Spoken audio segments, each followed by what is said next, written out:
thank Amanda DeVito out of Arvada. Hi, Amanda. And John DeWitt out of Greeley for taking their time and sharing. And I'm going to be quiet and let you guys take it. Take it away, guys. Go, Amanda. Hi, good morning. Good morning, Max Alliance. Okay, so for starters, John and I had a really nice conversation the other day, and I think, our takeaway was that you guys just need a little bit of encouragement, a little bit of sort of some back to basics stuff, and then we just thought we would talk a little about what's been going on in our businesses and sort of our crystal ball, our very foggy crystal balls. And so if there's anything you want to hear from us about, please don't hesitate to chime in with a little question over at the side or whatever you guys need to do. John, talk a little about the builder business up north and some of the temperament of the clients that you're dealing with, maybe for starters. Yeah. Okay, cool. Good morning, everybody, and thanks for attending and listening. I'll try not to look. I got dressed today. I even have pants on for once, so that's good. Hey, before I get into that, Amanda, I wanted to just say I wrote a couple notes. I am a huge music guy. I think most of you know about my music stuff, but the theme of the zombie apocalypse for me, I stole from Queen. The show must go on.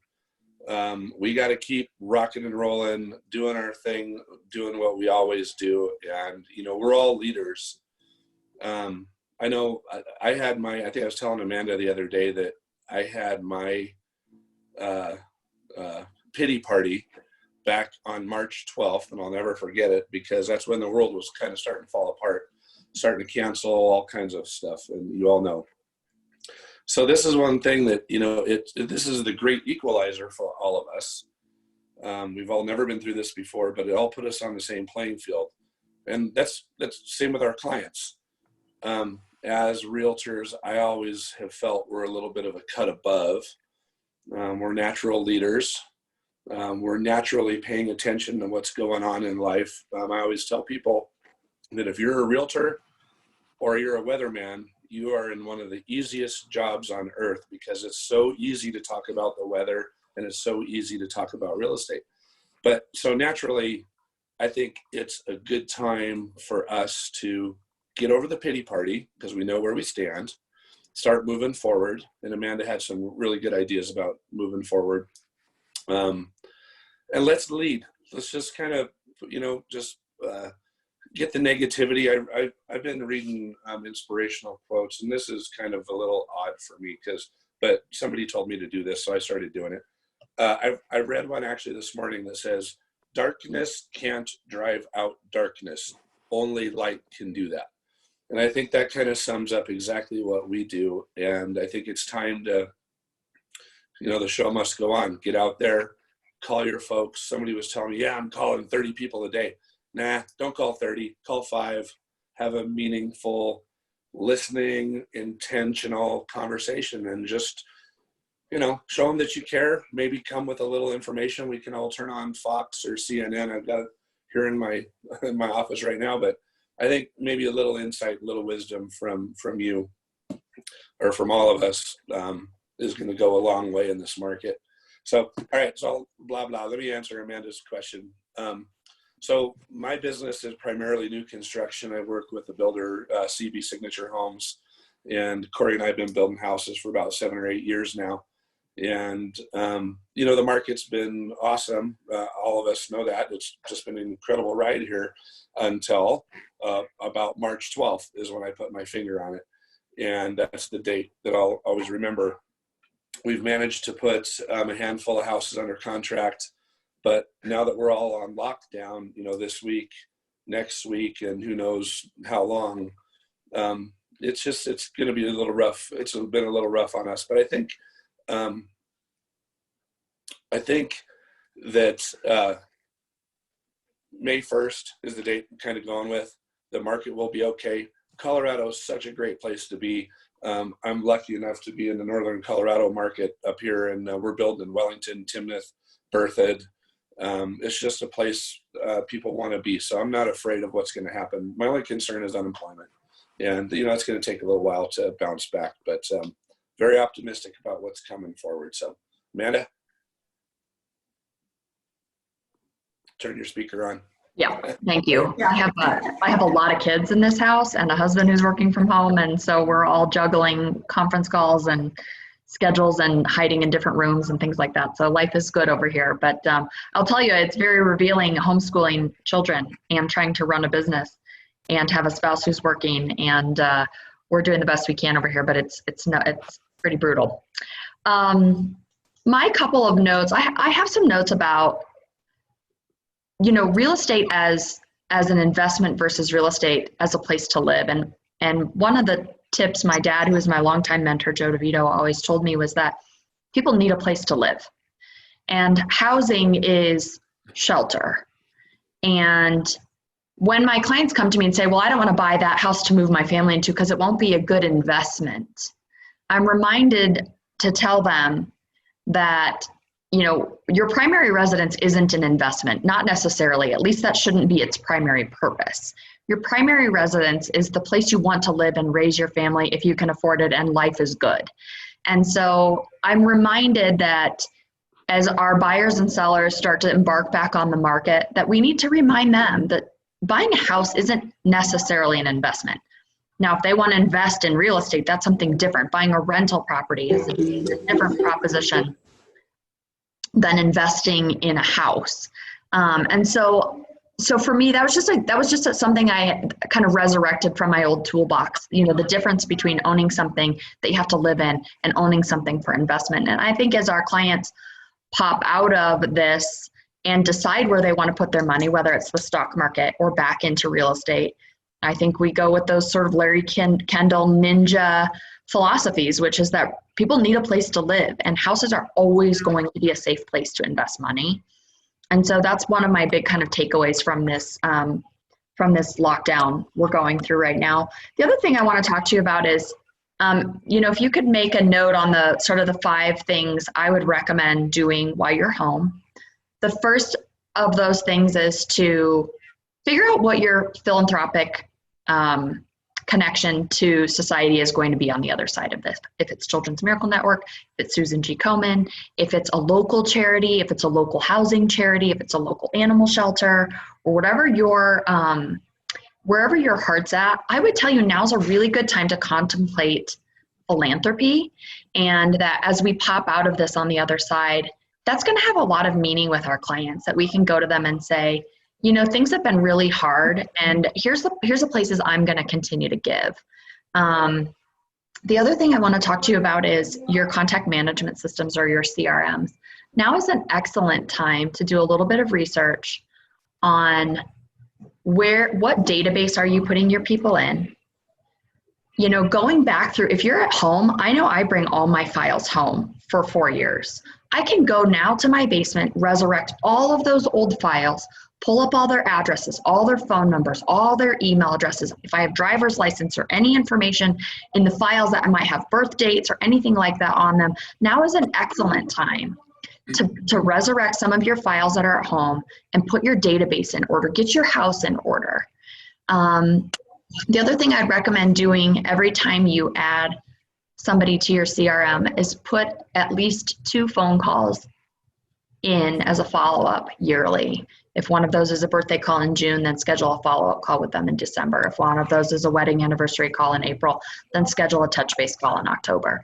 Give yourself an opportunity to touch base with people twice a year at least. And then if possible, tag them how you want to follow up with them for the year. Do you want to send them a notepad once a year? Do you want to send them a handwritten note twice a year? And then in which case, as you're entering people into your database, this is a nice time to do some of those things. Statistics are another huge leveraging tool that people just often don't have time for when they're busy selling real estate. So my other tip for you is get really savvy with the real estate statistics. Go into the back end of IRIS or RE Colorado. Figure out how many houses are for sale today, how many houses were for sale a year ago, how many houses went under contract this week, how much inventory is there in the market, what's the average sold price, what's the average ask to sold price. The keener you become about real estate statistics, the better you're going to be able to advise people as the market conditions maybe either shift or change. Because right now, it's the stats that are kind of revealing, although I will tell you, I pulled market statistics in RE Colorado yesterday, and surprisingly, for the week of April 10th or whatever last week was, we sold an unbelievable amount of houses at the highest average price ever for the week of in April, which means, you know, a lot of those closings that happened last week were a product of pre-COVID activity. So it'll be curious to see where the statistics go in the next 30 days. But if you haven't looked at them today, then you don't have any perspective. So my advice to you is start looking at the statistics in a meaningful way. The other thing I want to talk to you about is professional designations. Now is a glorious time to become professionally educated. You can take CRS classes online.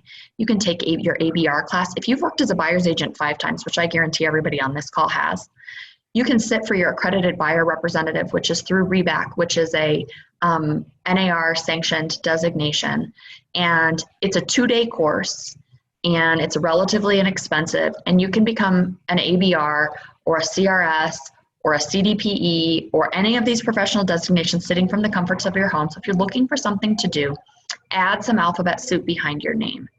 I tell my clients, you don't necessarily care about my alphabet soup, but what it tells another real estate broker is that I know what I'm doing. So when they see a DeVito sign in the front yard and then I pass my card across the table, they see that I'm highly educated in the business. The other thing that professional designations do is they set you apart from the competition.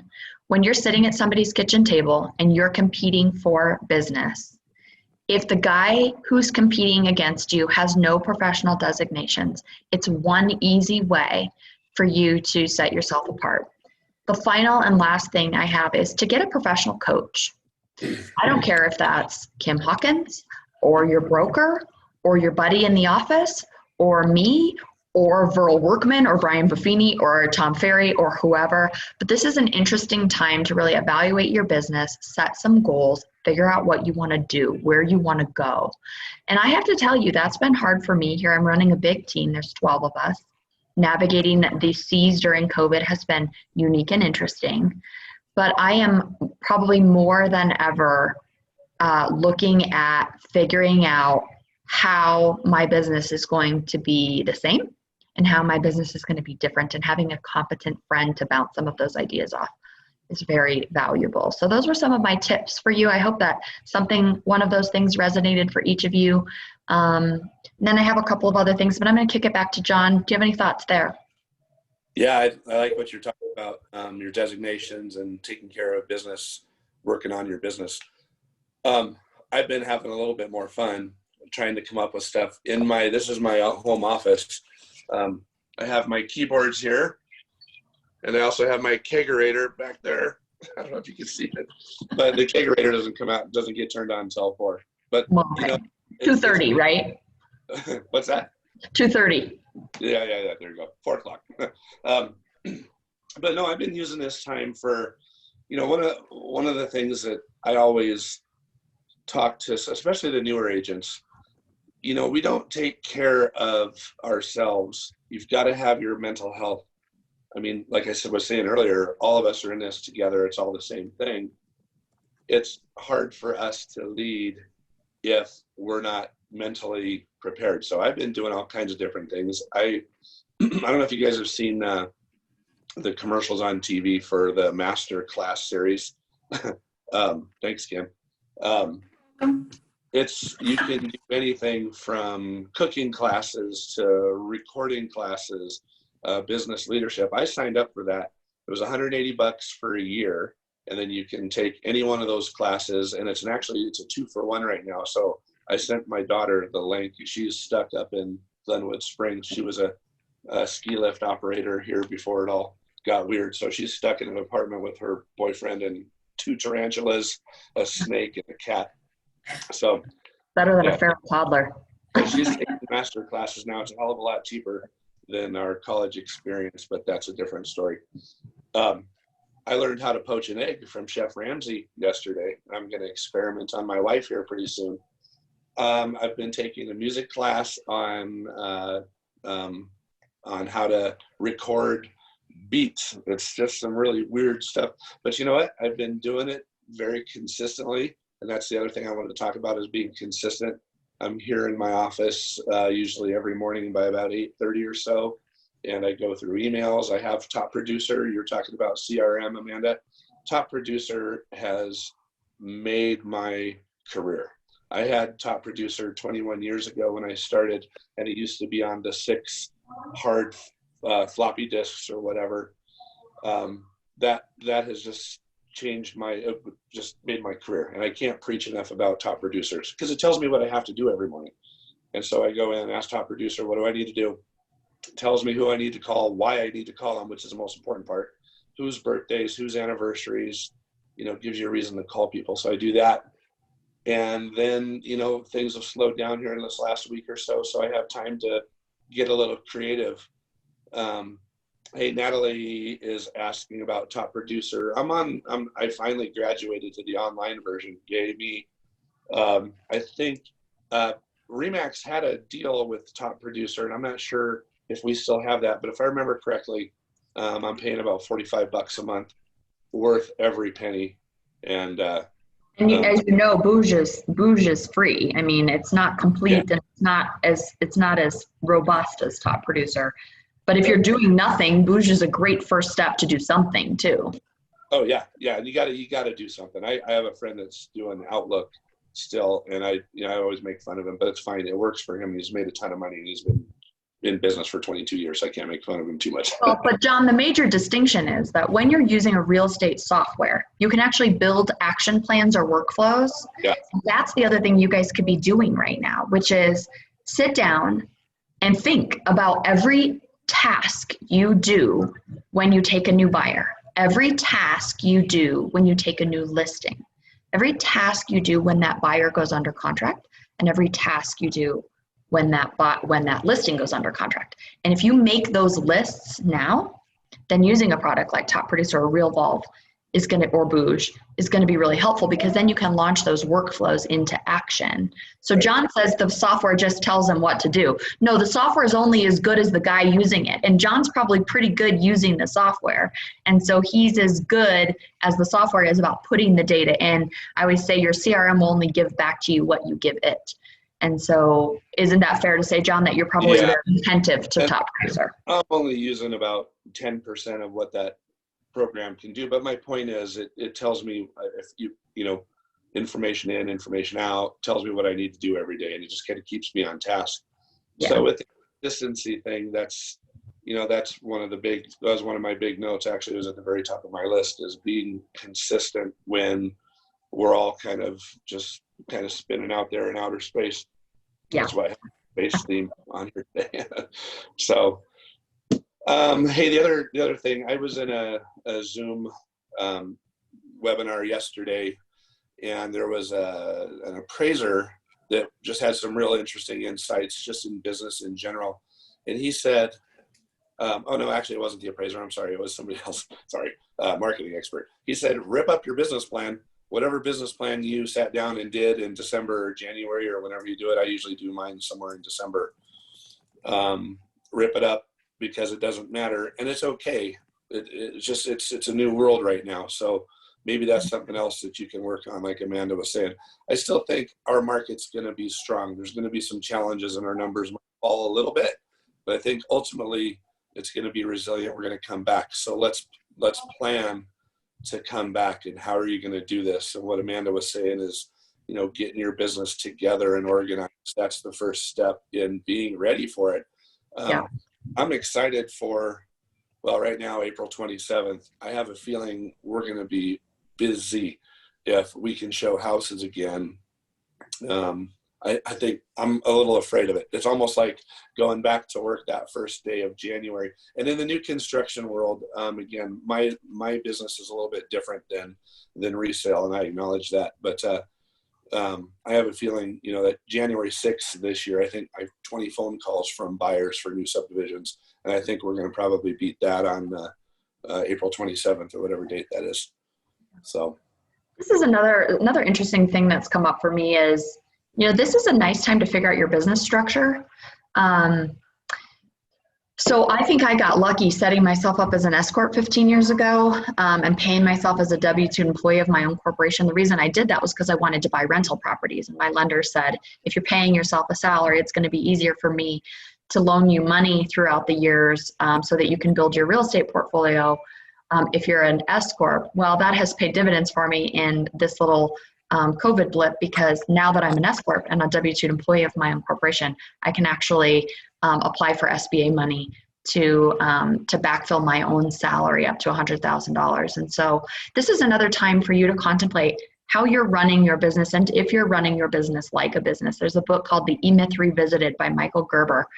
And the book talks about running a business like a business. One of the examples he gives in the book is about how anytime you walk into a McDonald's, they look exactly the same from New York City to Texas to California, that brown tile on the floor, remember?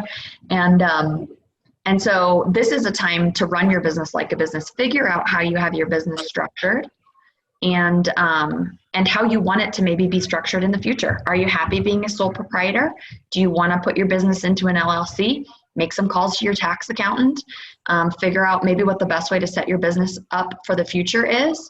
And maybe this is an enlightening time for you about how, when times get tough, you may be able to get some assistance if your business is structured differently. So that's another thing that's been on my mind. Many of you have heard me talk before about our buyer-seller consultation packages. This is a tool that I use the same packet with every buyer and to every seller, and I basically don't let people get through the door without sitting through this package of information. And this is a great time for you to decide to either build a consultation package or to start compiling some of the data and some of the articles or slicks that you want to put in there. So if I could give you a guideline for structuring your consultation package, I'll give you a couple of quick highlights and you guys can write these down. And then as you start building your consultation packages here, if you are going to work on that, if that's something you want to work on while you're home, I'm happy to sort of help guide you with some content.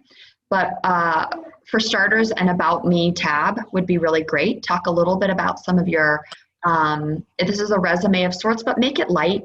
You know, maybe some of your accomplishments in your business, maybe who you were before you were a real estate agent, where you grew up, your family. This is a nice time to connect with people when you're interviewing for a job, so they know a little bit about you.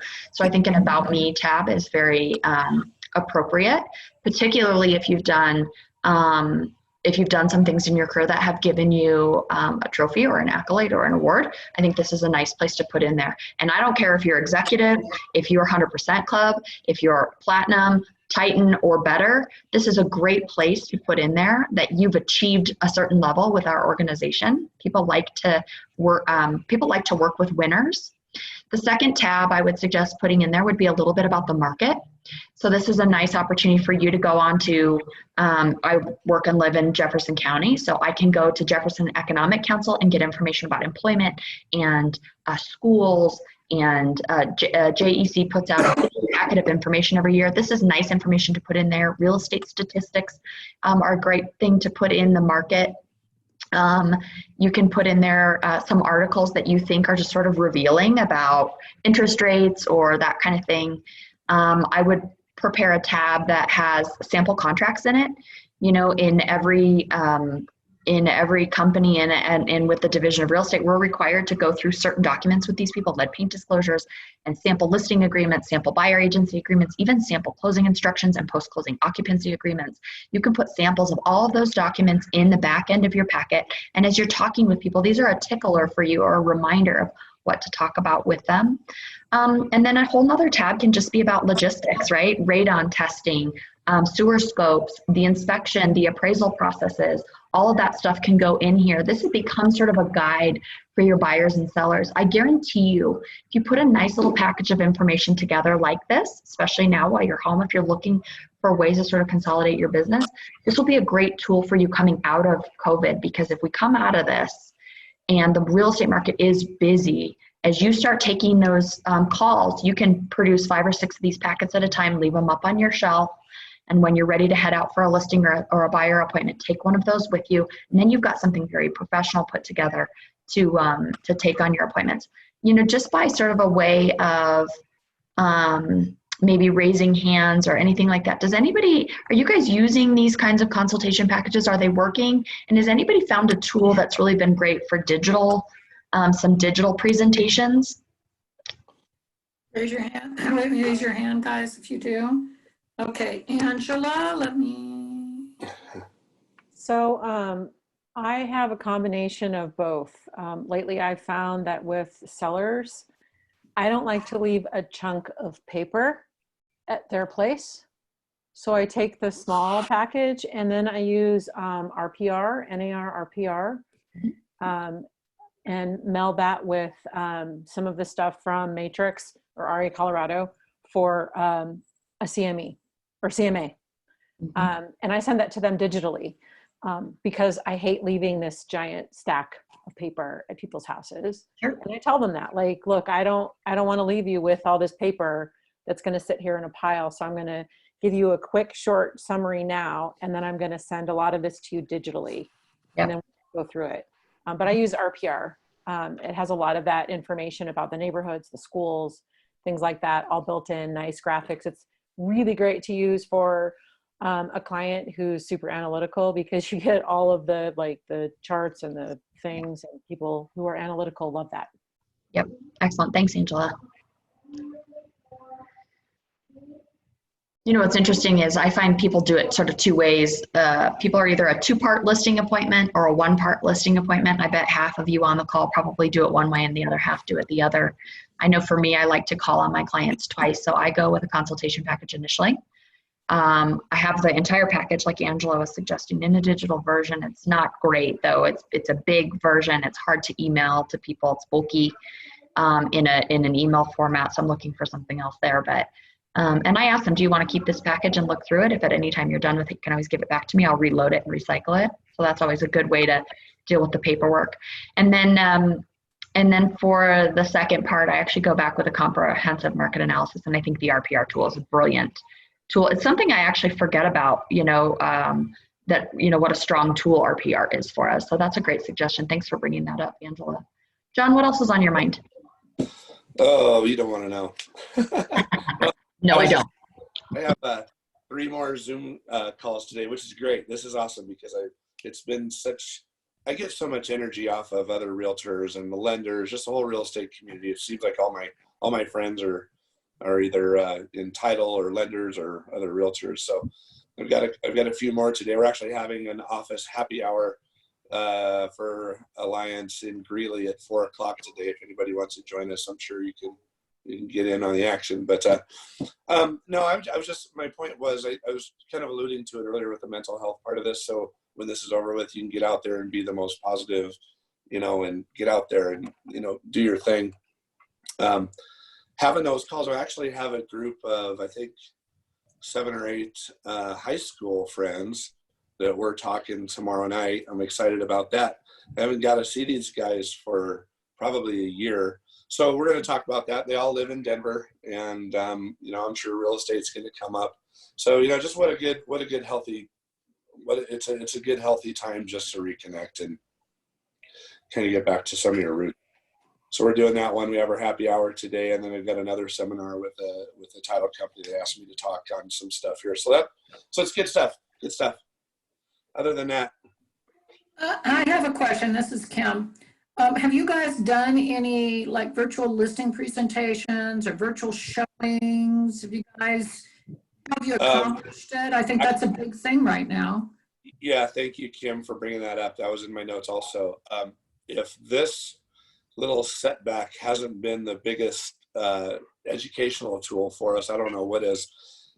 Fortunately, we had hired a photographer a few years ago, and we've taken virtual tours of every one of our models, and we've taken several virtual tours, tons and tons of pictures. We actually sold 2 houses sight unseen because we had all of that information on our website. There's lots of good information there, and I've sat in a Zoom with a buyer, kind of got in front of the computers, walked them through everything, and got one sold. So amen for all of that. And I think we'll probably go to some of the, what is that, Matterport? I think the 3D. Yeah.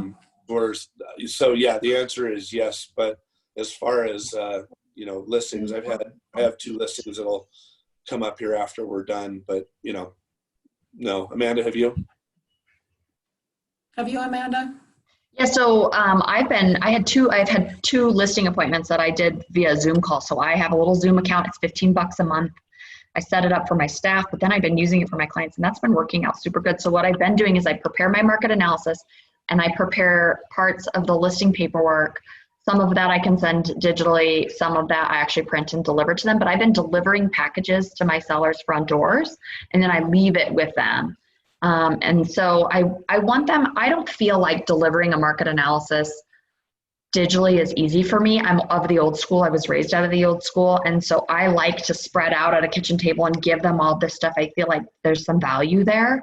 And so I have been delivering the packages to their house. And then I've been calling and doing a Zoom call with them to go through the market analysis and listing paperwork. And that's been very effective. I think the actual visual of having you there on a Zoom call versus just a telephone call has been really effective. I would agree with that. When you do when you get the listing and you're posting it, are you making sure, because I've always thought this, thinking like a buyer. So a buyer's going through the house. This is Kim again, sorry. A buyer's going through the house. And one of the things that our team, we have a mastermind meeting every Friday morning. One of the things we've talked about is, make sure that you've got closet doors open and cabinet doors open. And, you can see if there's a step down out the back door to a garage. I mean, those are the things I think that from a virtual view, we can't just do the normal virtual view. Would you guys agree with that or not? You could not agree. Yeah, well, and Kim, I'll tell you, my photographer who I use, which some of you probably do, is a company called Media Max. And for $79, you guys, they will do a walking, it's a camera basically, and they look down and they look up and they look around, and it's relatively inexpensive. So I had them go back into all my things and do the $79 walk and added that tour along with just the still photo tour and some of the other things. But for what you're talking about, more of like, how does it feel when I look down versus when I look up, the more authentic video walk of the property. And MediaMax is still doing those tours for me. So that's been, for $79, it's worth every penny. Nadine, Kirk, you commented that you're doing something similar. Do you have anything that you want to add in? Can you hear me? Let me see. Yes, we got you, Nadine. Hi. We got you, girl. Yeah, I mean, I just did the same thing yesterday. I dropped the packet off at the door of their home and everything like that. And we did kind of a Zoom call with them showing me the house and everything else. And was online, and we got the listing. We don't know if we're going to list it now or wait till 26. Hello there. So anyway, it worked great. So Good. Thank you. You're welcome. Hey, Bill, put a note on here about tell us what we're doing to maybe save a little money right now, tighten expenses. I've had to fill my truck once with gas in the last 3 weeks, which has been awesome. I don't know if I understand money's starting to get tight for some folks. I can understand that. I don't really have any suggestions on saving money. I almost think that now's not the time to even be drawn back if you can. I mean, if you have to draw back, you have to. I'm gonna have to think about that one for a minute. Amanda, do you have any suggestions on that? Yeah, I have absolutely put pen to paper on this. I mean, Allie Van Westenberg, who is a really good friend of mine, she actually turned her credit card off. She shut it off. She canceled the card, and any recurring charges on her card are gone. Now, if that vendor wants to re-engage her again, then they have to come back through her to get a new credit card number. So even little things like recurring donations, recurring, anything that you pay that's recurring, those just show up on our cards, don't they? And sometimes we just go mindlessly with the same things over and over again. But by actually shutting it off, that's a way to really be intentional about what you're going to turn back on. I have gotten quite a few handwritten notes in the mail I think that's great if that's your thing. I've gotten quite a few calls, I'm getting lots of video conferences.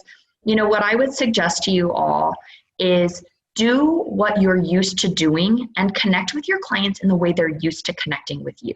I think if you start doing weird stuff that's not like you, your people are going to be like, what are they doing? That's not like them. They don't usually send me a this or mail me a that. And so my suggestion is whatever you're used to doing with your people, just keep doing those things for them. But ways to cut back. So obviously just sort of hacking away at the credit card and deciding that you could do that is one option, you know, but we do a lot of bulk mail. I do a lot of bulk mail. And I can tell you, I might sit on that for a month or two right now. You know, does anybody really care if they get a DeVito notepad from me right now? I mean, sure, if they're making a lot of grocery lists, but do I need to drop $5 or $6 grand to mail a bulk mail right now? Maybe not.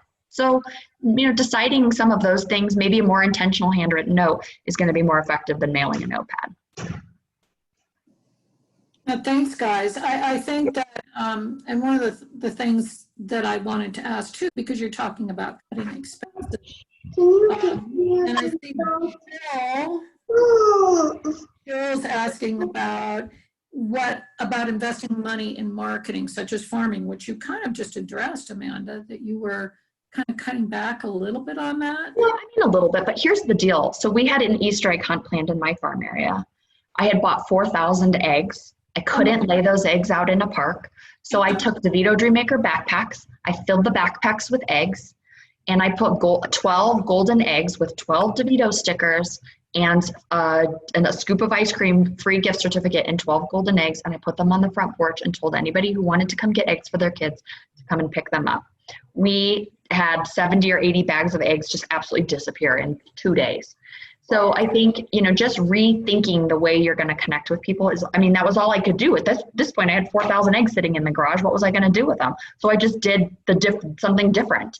I mean, I'll tell you what, I just ordered 700 farming flags. I am really contemplating planting farming flags the day that we all get to go back to work. So, you know, little things like that. That's just something like the day people get to leave their home and I have planted farming flags, I think a lot of people are going to be touched by that. So I've got them sitting in the basement ready to go. Changing some of our advertising just to say, we're in this with you. When you have hard questions, call the hardworking people at DeVito Dreammakers, like that kind of stuff. So we're just sort of trying to connect with people, doing marketing that we feel like is where their heads are at right now. Well, and if you're looking for messages, Remax LLC just published brand new ads, and they're actually very good. You can go out to Remax Hustle and customize the ad to yourself. So take a look. They're free. You can post them. So go ahead and do that. John, you mentioned this, and I wanted to ask Amanda about it because both of you are very, very focused. And as I said in my little note about John, he comes across as, you know, Mr. Fun Guy, which you are, John. You're very fun, but you're also very type A. Thank you. I think. So what does your daily routine look like? I mean, Amanda, you've got homeschooling. Are you doing such a shit show? No, there is no routine. There's no routine? No, there's no routine. I mean, we're doing the best we can here. It's really brutal. You know, the kids want out of the house. I want out of the house. I want to go back to the office. I love being at people's kitchen tables. My kids are trying to connect with their teachers. They're trying to get schoolwork done. I've got one at one school, one at another school. I've got a feral toddler running around the house. There's no routine here for me, but it's bothering me because I generally am much more organized than this. So I'm just having to go with the flow is the point. And so like all of you, the answer is just go with the flow. Yeah. Hey, Your 10 a.m. meeting every day. I was going to jump in. Yes, go, John. If there's any better time to practice your empathy skills for folks, man, now's the time to do it. That's why I had mentioned earlier, you know, instead of calling 20 people a day, call 5, because what Amanda said, I mean, I sit here that just kills me. And unfortunately, you're not the only one has, we have a friend right now, 7 kids. And they're all at home and they're stuck, and it's just brutal to talk to them. I have one. So, and she's awesome. So I'm very fortunate, but yeah, the empathy and, wow, what a time to talk about that. And the other thing I was going to say, I was at a call the other day and somebody had said, it really hit me, communication is the key right now with all of that. You've got to communicate when this kind of off the subject a little bit, but going back to your clients. And I think that's what everybody wants is they want that communication from you, that we're all in this together at the same time. So that communication mixed with a little empathy go a long way. Yeah, I think that's fair. And I What think, other questions do you have? Somebody was asking about farming flags. yeah. Let's see, the farming flags were from US Flags. Thanks, Val. My business partner, Valerie Westmark on there. And they came really fast. They shipped in like a week. And we usually plan them at 4th of July, but we might do a couple rounds of farming flags this year. So part of this, and you guys have addressed this a little bit. So you've modified, John, you were just talking about being empathetic. So, and Amanda, you talked about work with the hardworking team. So you've modified your message to people because a lot of people are in survival mode. Mm-hmm. You share some other great little tidbits that you're doing to modify that message, Facebook posts, whatever that you're doing. Have you gotten more into social media? Yes. Well, sorry, man. I personally have tried to stay away from it. My social media has always been a message of fun. Yep. And I try to stay out of the politics. And it's funny, all the political science majors back in January and February are all health doctors and scientists now about the disease. So I try to stay away from Facebook as much as possible. And I'm definitely not going to chime in because I don't know. I have, so I have nothing to say about any of that. So Yeah. no reason or fuel. We're just doing funny stuff like 6 great ways to work with your spouse at home and, Yeah. great ways to comfort your dog. I just saw something about some organization is suggesting hugging a tree since you can't hug a human, So there's some funny stuff floating around, I suggest keep it light. I'm with John. I think politics and the internet is a dangerous thing. So we just don't go there at all. And then we're just trying to find ways to be of value, talking about the difference between forbearance and deferrals, foreclosures and short sales. I think that's a conversation. We may have to have some hard conversations with some people in the future. And so making sure you're knowledgeable on those kinds of things, if that feels like a good resource to push out to people, then you can define some of those things and pull some content together on that. Talking about, Kelly Moy, who's a RE/MAX Alliance agent and a good friend of mine, put out a beautiful postcard and all it says is business as unusual. And it's sort of the same model that we've been talking about as a company, which is we don't want people to think we're doing business as usual because there are some people that are staying at home and saying, gosh, if I can't do my business as usual, why are you doing your business as usual? So I think just an acknowledgement publicly on your social media pages that we aren't doing business as usual, that we are being safe and cautious, we're wearing gloves and masks or doing the things that we need to do business as unusual. So that's that. Okay. What else do you guys want to talk about? What else is on your mind? Anybody? Because I have on my mind. Go ahead.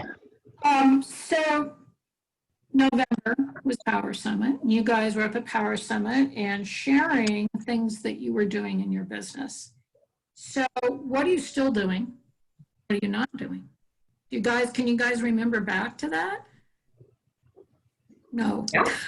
Trying to remember what did I say? Well, and part of it is, what have you altered? Because you have to stay ahead of the curve. And you guys are good at doing that and planning ahead and even planning ahead for when everything is lifted. So what are you doing to plan ahead for when things are lifted? What's your plan, John? Well, back to the mental health thing. I mean, my empathy comment, that was really directed at me because I'm moving 100 miles an hour. Mary Jo Farrell is, her picture is on my screen here. Hi, Mary Jo. But she can attest. I'm just running through the office 100 miles an hour. And this was the biggest, slap in the face it's like, God, dude, you got to slow down and have some meaningful conversations with folks, because I think the last, 2 or 3 years has not been very productive conversations with, some of the agents in the office and some of my clients. I got sideways with a client here. I was telling Amanda this. I had to turn. So Sherry is my wife. She's a realtor also. I had to turn her loose on the clients. I couldn't deal with them anymore. And I think some of that was my moving 100 mile an hour, John, versus their 5 mile an hour folks. And boy, that ended poorly. And Sherry had to finish that one. She got them closed a couple weeks ago, thank God. But yeah, so I think that's the one big thing, Kim, is try to slow down, try to make it a little bit more meaningful, and hopefully when I'm talking to people, they're actually understanding what I'm saying, and I make sure of that instead of just assuming. How's that? Doesn't Dave Ramsey say, if he has a line, somebody on this call probably knows it better than I do, something like, give them wings, set them free, or something like this, Sometimes we have to give our clients wings to set them free. Back to basics, Kim, the other thing that's on my mind is just really getting back to basics for me, which is, I started just sitting down and handwriting some lists of to-dos, because for me, that's therapeutic for me to write something out and then check it off, write something out and check it off. Oh, I know what else I wanted to tell you guys about. Okay, I'll tell you later. But anyway, so my do list has become very therapeutic for me. So a lot of back to basic activities. Take your business back to the things that work. And so I think that's another takeaway. Not that that's new news for any of you, but just a reminder here. Let's see what else is popping up on the sidebar, Kim. Yeah, Natalie Corrado just gave a great suggestion of, supporting each other by liking each other's real estate pages. And she gave a really good free platform that you can use. I think too, pay attention to what's going on your Homes in Colorado websites. We just added the ability for you to do blogs on there. This would be an opportunity. God bless. This would be a great opportunity for you guys to really work on doing a blog, because blogs the Google loves blogs. So go ahead and start blogging. I know Debbie Taylor in the central office has done it. Her page looks terrific, by the way. So yay, Debbie. I hate writing. I'd be a terrible blogger. Valerie writes. She's good at it. The point is, just do what works for you. Yeah, it's not that hard. I was on a call yesterday with the Virtuance gal, and she gave everyone a link to their blog and recommended that if we don't know how to write, go to their blog, encapsulate in a summary that piece that you feel compelled to share, write it, and then share their blog. Okay, so you don't have to reinvent the wheel. So that's just something to keep in mind for folks who are afraid to write. You can hire a writer too. Yeah, you can. Fiverr. Yeah, I think that there's actually, Dave Savoy uses a young lady by the name of April, and she does a lot of that good stuff.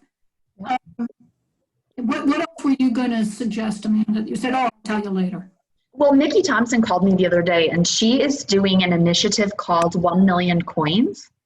And what she's doing is she's trying to encourage people that have kids at home to get their children in the house to collect all the coins in the house, and then readying those coins to donate to a charity that is close, near and dear to her.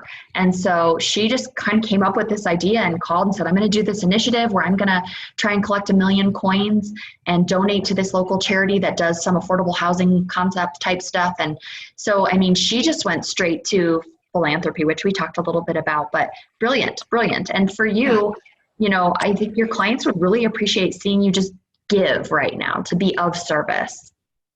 Yep, agreed. Yeah. Okay. Whoa, that got loud. Anybody have anything else they want to add? Ask a question about, now that you're unmuted? You know what? I don't know. Did you record it? I think Maybe everybody. Kim. No, Thank guys, you. hold on. Jill. Who's on? Jill. just that kind of came to mind to me is I do have some of my clients are first responders, and I have been offering up my rental properties and actually willing to drive my 27-foot motorhome to whoever might need it. That, you know, I'm an ex-nurse from a long time ago, so I get what it's like to be and bringing home this virus, you know, to your family. So anyway, that's just something I did, you know, just made me feel really good. There's actually some Facebooks. It's called RVs for MDs, in case you do have a any type of a something that someone could live in, maybe outside of sitting out in the driveway, and then they could be close to their family yet not infecting their family. And again, you know, any rental properties, I've just donated that to my clients, you know, that are first responders. So anyway, just a thought. Great idea. A couple tenants who are really in a hard way. And, you know, for me, it's going to be a one-on-one conversation about how I can support them. I've got one tenant who's a Lyft driver and an actor, and his wife is a dog groomer, and they are totally out of work right now. Oh. So, you know, just with that dose of empathy and trying just to, you know, if they're going to need a break, I'm going to figure out a way to give it to them. Mm-hmm. So I think, you know, using some of our assets like you were suggesting, Jill's awesome. Super awesome. Yeah. What else, guys? Anything else on your mind, Strong? Bill Goldberg noted, he's president of Home Mortgage Alliance, and HMA is offering $1,000 credit off of costs for first responders. So kind of keep in mind, you know, our partners, insurance and mortgage, they work really hard with you. I just saw Mary Bingford in John's office just closed, and, you know, she attributed a lot of her closing success to Tammy, who is one of our loan officers up there with Home Mortgage Alliance. So, you know, don't forget that they're part of the team too. It's important to us, important to the company, important to you guys. And Bill, if you're on the phone, I'd be curious to know, could we offer rate buy downs on some of our listings that maybe aren't selling right now? Use that as a tool. And could you talk to us about, you know, how we could, how you doing, pal? Good to see you. How can we do that? Can we offer rate buy downs, and what does that look like in the sort of the average? Yeah, you know, everything's going to look a little bit different, Amanda, but I think that to answer your question, yes. I mean, we still, nothing has really changed with how we're approaching that part of the business. Rate buy downs for buyers. I think what some of the things that you've all mentioned are really the major impacts to mortgage that have to do with people retaining their jobs, retaining their income, the level of income that they've had in the past. I want to be very clear on that has really less to do with us and more to do with Fannie Mae and Freddie Mac. I could really go down into the rabbit hole here about some of the unintended consequences of some of the things that have been done. But for us, we're doing everything in our power to make sure that we are, you know, minimizing what we would call overlays, constricting of underwriting guidelines. The biggest thing right now is doing that verification of employment really one day before a loan funds to make sure that there's continuance of income and that nothing has been impacted significantly. But going back to your question about listings and getting creative, there's nothing barring us from doing those things as we historically have. Okay. Thanks, Well, we thanks, can Bill. go through those. We're gonna do all of them. Okay, any last words? We gotta move. You two amazing folks, you got any last words? On a positive note, less robocalls. Yes, I know. It's great, isn't it? Yeah. My husband is really happy. Yes. Thank you. The last thing that I would have, and you know, my mastermind call on Friday, they've heard this. You know, guys, we need to keep some of this perspective. You know, some of you may know somebody who has this, but I personally, thank you God, don't have anybody laying on a ventilator. It's the perspective of, you know, yes, it's tough on all of us, but we really are blessed. We really are blessed, guys. So just remember that. Thank you. It was John and Amanda, thank you, thank you. Yeah, The thanks, folks. recording, we'll be putting the recording up. I'll be sending you guys a link for the recording. We have so many people that some of them couldn't get in, so don't forget tomorrow, we have 2 more from our group tomorrow. So, dial in, okay? Thanks, Kim, for coordinating this. Appreciate you. Thank you. Yeah. Thank you. Yeah. Thank you. Bye. So Thanks, appreciate everybody. it. Have a great day.